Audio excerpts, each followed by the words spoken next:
ఈ మధ్య ఎక్సర్సైజ్ చేసి చాలా రోజులైంది. ఎక్కువ ఎక్సర్సైజ్ చేస్తే అంట ముఖ్యంగా మహిళలు వాళ్ళ మెన్స్ట్రువల్ సైకిల్లో తేడా రావడం, లేదంటే రీప్రొడక్టివ్ ఇష్యూస్ రావడం, అంటే పిల్లలు పుట్టే విషయంలో ప్రాబ్లమ్స్ రావడం, ఇలాంటివి కూడా ఉంటాయని. అమ్మాయిలు ఎక్కువ ఎక్సర్సైజ్ చేయకూడదా?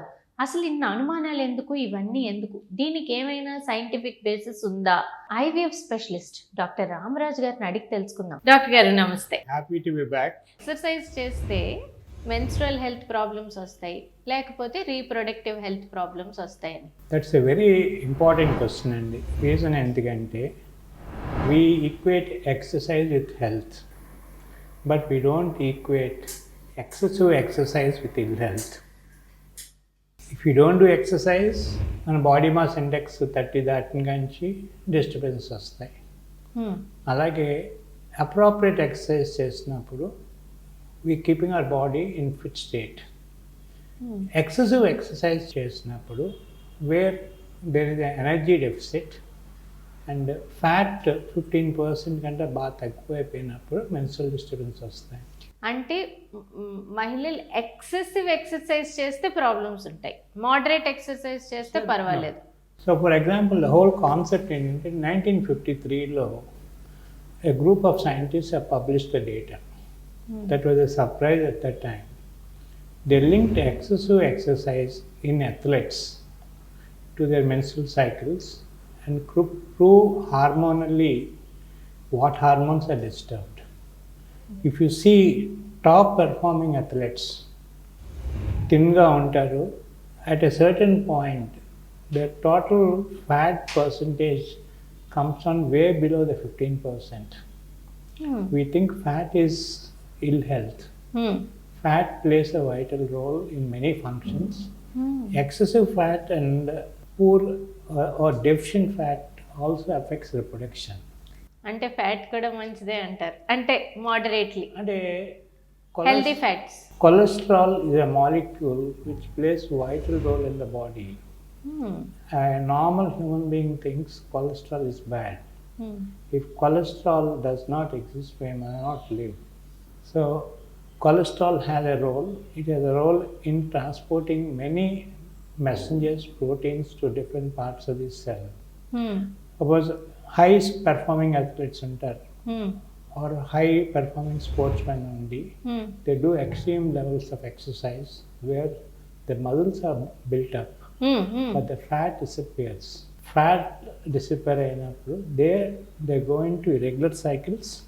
Sometimes they go into absence of cycles, also called amenorrhea. మళ్ళీ అది స్టాప్ చేసిన తర్వాత బాడీ ఫ్యాట్ రీగెయిన్ చేసిన తర్వాత దట్ ఫంక్షన్ ఇస్ రీగెయిన్.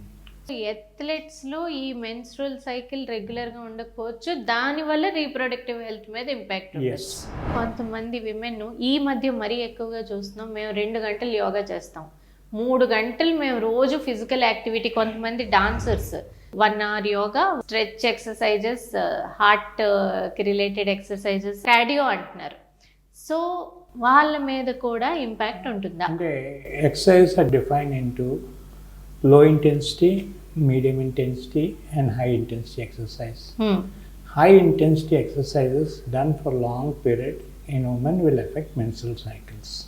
యోగాలో more in terms of stretching, then breathing exercises, and also toning of the body, and also certain amount of mental concentration exercises. Whereas in a dance, you are doing the number of muscle movements you do in a dance are limited, and you are not putting those exercises to extreme stretches.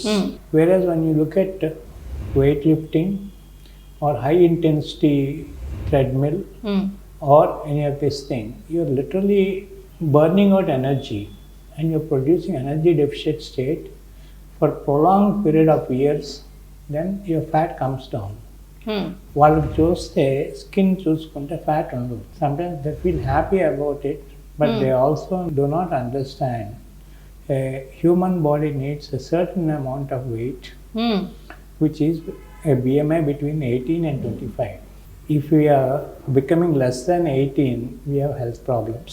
Doctor గారు, away from the topic, వీళ్ళల్లో ageing కూడా తొందరగా ఉంటుందా? Excessive exercise చేసే వాళ్ళల్లో bone loss ఉంటుందని. Okay. ఇదివరకు ఏంటంటే ఓన్లీ ఉమెన్కి మెనోపాజ్ వస్తేనే బోన్ లాస్ ఉంటుంది.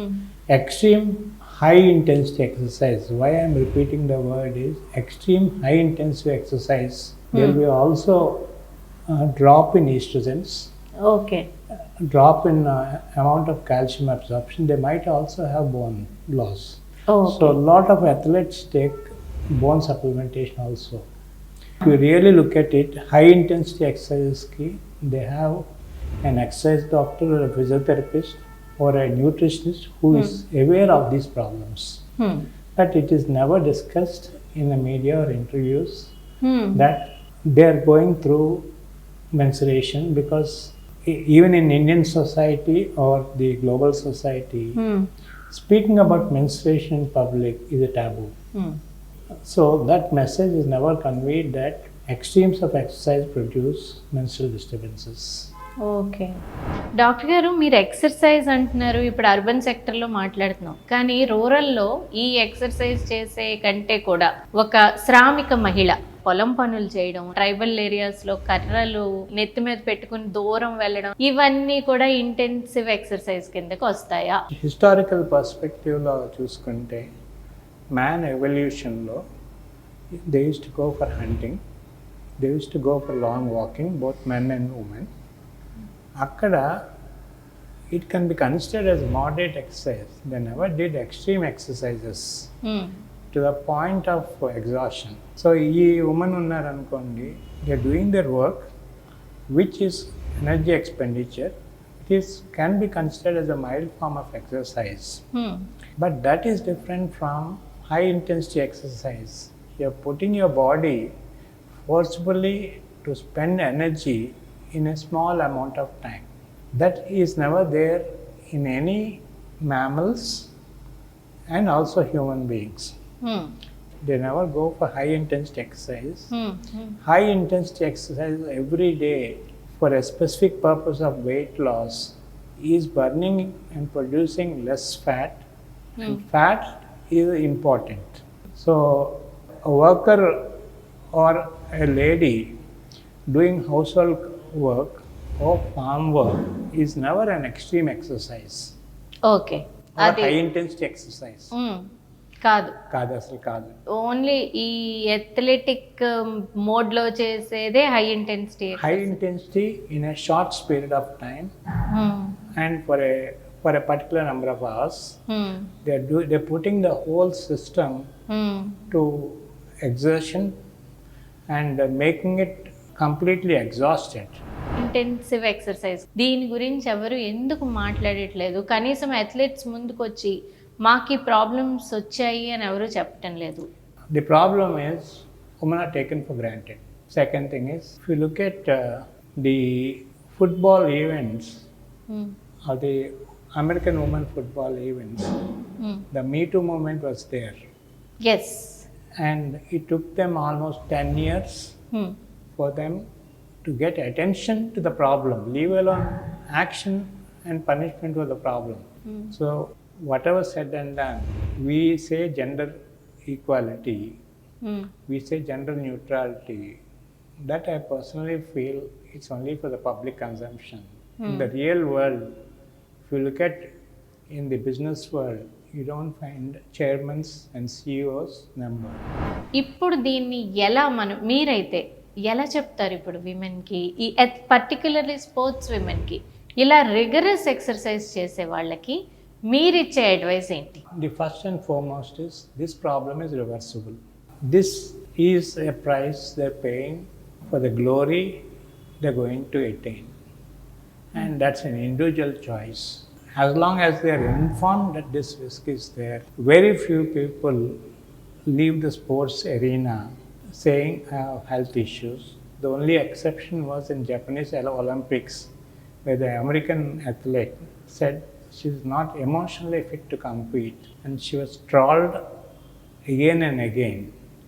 Luckily, in this Olympics in French, she won a couple of awards. So even if they say, the society is not willing or ready to listen. Thank you, Dr. Garu, for giving information. It's a pleasure on this. indeed.